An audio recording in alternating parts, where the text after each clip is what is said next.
ಎಲ್ಲ ಸಂಘಟನೆಗಳು ಈ ದೇಶದ ಆಡಳಿತ ಮಾಡ್ತಕ್ಕಂಥ ಪಕ್ಷಗಳು ಮತ್ತು ಸರ್ಕಾರಗಳನ್ನ ತಪ್ಪನ್ನು ಹುಡುಕೋದು, ಟೀಕೆ ಮಾಡೋದು ಅಥವಾ ಜನಪರ ಕೆಲಸ ಆಗದೇ ಇದ್ದಾಗ ವಿರೋಧ ಮಾಡೋದು ಅದು ಪ್ರಜಾಪ್ರಭುತ್ವದ ವ್ಯವಸ್ಥೆನಲ್ಲಿ ಒಂದು ಭಾಗ. ಅದನ್ನ ನಾವು ತಪ್ಪು ಅಂತ ಹೇಳಲಿಕ್ಕಾಗಲ್ಲ.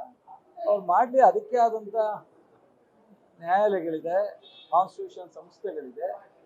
ಅದ್ರ ಮೇಲೆ ಅವರು ಯಾವಾಗ ಸರ್ಕಾರದ ಮೇಲೆ ವಿಶ್ವಾಸ ಕಳ್ಕೊತಾರೋ ಅವಾಗ ನ್ಯಾಯಾಲಯಗಳಿಗೆ ಹೋಗ್ಬೋದು, ಕಂಪ್ಲೇಂಟ್ ಕೊಡ್ಬೋದು, ತನಿಖೆ ಮಾಡ್ತಾರೆ. ಕೇಂದ್ರ ಸರ್ಕಾರ ಆಗಲಿ ರಾಜ್ಯ ಸರ್ಕಾರ ಆಗಲಿ.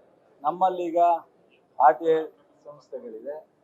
ಸೊ ಲೋಕಾಯುಕ್ತ ನಾವು ಮಾಡಿದ್ದೀವಿ, ಹಾಗೆ ಕೇಂದ್ರ ಸರ್ಕಾರದಲ್ಲೂ ಇದೆ.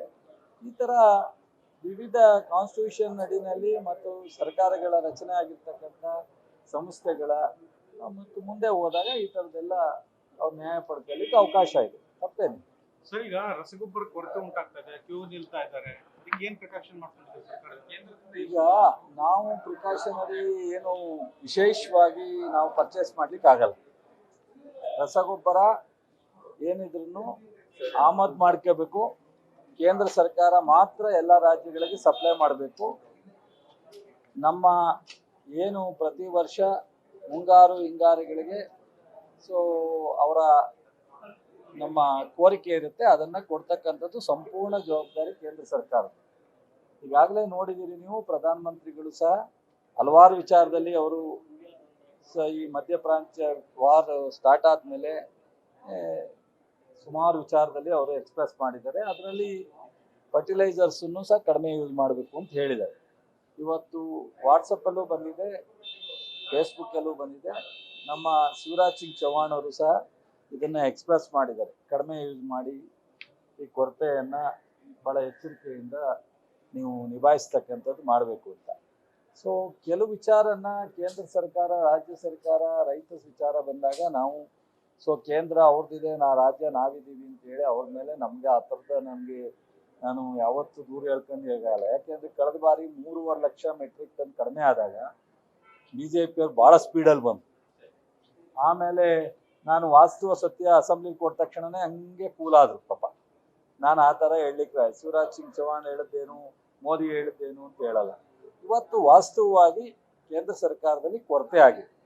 ನಮ್ಗೆ ಈಗಾಗಲೇ ಈ ತಿಂಗಳು ಇವತ್ತವರೆಗೆ 30, 40, 50, 60 ಸಾವಿರ DAP ಯೂರಿಯಾ ಕಡಿಮೆ ಸಪ್ಲೈ ಇದೆ ಮೆಟ್ರಿಕ್ ಟನ್.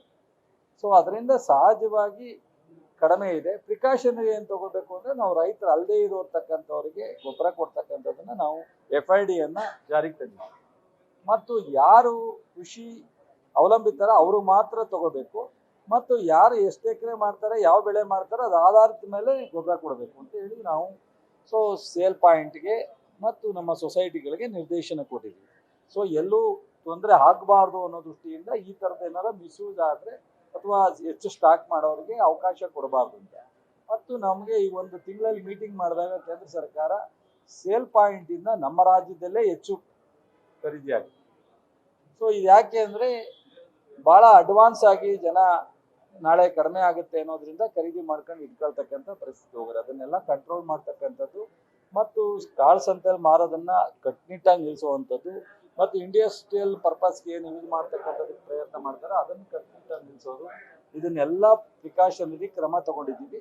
ಆದರೆ ಇದು ಪೂರ್ತ ಜವಾಬ್ದಾರಿ ಅವ್ರದ್ದೇ ಇರೋದ್ರಿಂದ ಅವ್ರ ಜವಾಬ್ದಾರಿ ಇದೆ, ನಾವು ಕೈ ಚೆಲ್ಲೋ ಪ್ರಶ್ನೆ ಇಲ್ಲ. ನಾವು ರೈತರಿಗೆ ಏನು ಬೆಳೆ ಮುಂಗಾರು ಬರುತ್ತೆ ಅದಕ್ಕೆ ಏನು ಪ್ರಿಪೇರ್ ಆಗಿದ್ದೀವಿ, ಆದಷ್ಟು ಅವರಿಗೆ ತೊಂದರೆ ಆಗದಲೇ ಇರ್ತಕ್ಕಂಥ ಪ್ಯಾನಿಕ್ ಆಗ್ತಕ್ಕಂಥ ಅವಶ್ಯಕತೆ ಇಲ್ಲ ಅಂತ ರಿಕ್ವೆಸ್ಟ್ ಮಾಡಿದ್ದೀವಿ. ಈ ಪರ್ಯಾಯವಾಗಿ ನ್ಯಾನೋ DAP ಇದೆ, ನ್ಯಾನೋ ಯೂರಿಯಾ ಇದೆ, ಈ ಕಾಂಪ್ಲೆಕ್ಸ್ ಇದೆ. ಇದನ್ನೆಲ್ಲ ನೋಡಿ ನಮ್ಮ ಇಲಾಖೆ ಅಧಿಕಾರಿಗಳು DC ಅವರ ಅಧ್ಯಕ್ಷತೆಯಲ್ಲಿ ಎಲ್ಲ MLAಗಳು ಮತ್ತು MP ಗಳಿಗೂ ಸಹ ರಿಕ್ವೆಸ್ಟ್ ಮಾಡಿ ಪತ್ರ ಬರೀಲಿದ್ದೀನಿ. ಹೀಗಾಗಿ ಸ್ವಲ್ಪ ರೈತರಿಗೆ ತೊಂದರೆ ಆಗದ ರೀತಿ ಮಾಡಲಿಕ್ಕೆ ಏನು ಬೇಕೋ ಪ್ರಯತ್ನ ಮಾಡಿ. ಸರ್, ಈಗ ಜನಸ್ಪಂದನ ಮಾಡೋಕ್ಕೆ CM ಅವರು ಈ ಹಿಂದೆ ಕರೆ ಕೊಟ್ಟಿದ್ರು. ನೀವು ನಿಮ್ಮ ಜಿಲ್ಲೆಯಲ್ಲಿ ಎಷ್ಟು ಜನಸ್ಪಂದನ ಕಾರ್ಯಕ್ರಮಗಳು? ನಾಳೆ ನಂಬರ್ ಒಂದು ಸ್ವಲ್ಪ ಹಿಂದೆ ಹೇಳ್ತೀನಿ. ಸಾಕಷ್ಟು ಪ್ರತಿ ನಮ್ಮ KDP ಮೀಟಿಂಗ್ ದಿವಸ ಜನಸಂಪರ್ಕ ಸಭೆ ಮಾಡ್ತಾ ಇದ್ದೀವಿ. ತಾಲೂಕು ವೈಸು ಶಾಸಕರು ನಾನು ಸಹ 7-8 ಜನಸಂಪರ್ಕ ಸಭೆ ಮಾಡಿದ್ದೀವಿ. ಮತ್ತು ಮಂಡ್ಯ ವಿಸಿಟ್ ಮಾಡಿದಾಗೆಲ್ಲ ಜನಸಂಪರ್ಕ ಸಭೆನ ಡಿ ಸಿ ಅವರ ಪಕ್ಕದಲ್ಲಿ ಇಟ್ಕೊಂಡು ಜನರ ಬರ್ತಕ್ಕಂಥದ್ದಕ್ಕೆ ಸಮಸ್ಯೆನ ಅಟೆಂಡ್ ಮಾಡ್ತಾ ಇದ್ವಿ. ಸಾಕಷ್ಟು ನಮ್ಮಲ್ಲಿ ತಾಲೂಕು ಮತ್ತು ಜಿಲ್ಲಾ ಮಟ್ಟದಲ್ಲಿ ಜನಸಂಪರ್ಕ ನಿರಂತರವಾಗಿ ನಡೆಯುತ್ತೆ. ಪ್ರತಿ ತಿಂಗಳು ಮಾಡೋಕೆ ತಾನೇ ಹೇಳಿದ್ರು ಸರ್. ಪ್ರತಿ ತಿಂಗಳು ಮಾಡ್ತಾ ಇದ್ದೀವಿ. ಈಗಲೂ ಇದೆ ಸರ್. ಈಗಲೂ ಮಾಡ್ತೀವಿ. ಹಾಗಾದ್ರೆ ಹೈಯೆಸ್ಟ್ ತಾವೇ ಮಾಡಿದ್ದೆ ಸರ್. ಸೊ ನಾನು ನಂಬರ್ ಬೇಕಾದ್ರೆ ಇನ್ನೊಂದು ದಿವಸ ಕೊಡ್ತೀನಿ ಬಂದಾಗ. ಈಗ ನಿನ್ನೆ ಮತ್ತೆ ಇನ್ನೊಂದು ಪಾರ್ಟಿಯಲ್ಲಿ ಈ ಕಡೆ ಕೇಳೋದು ಸ್ವಲ್ಪ. ನ್ಯೂಸ್ ಫಸ್ಟ್ ನಿರ್ಭೀತಿಯಿಂದ ನಿಮ್ಮ ಪರವಾಗಿ.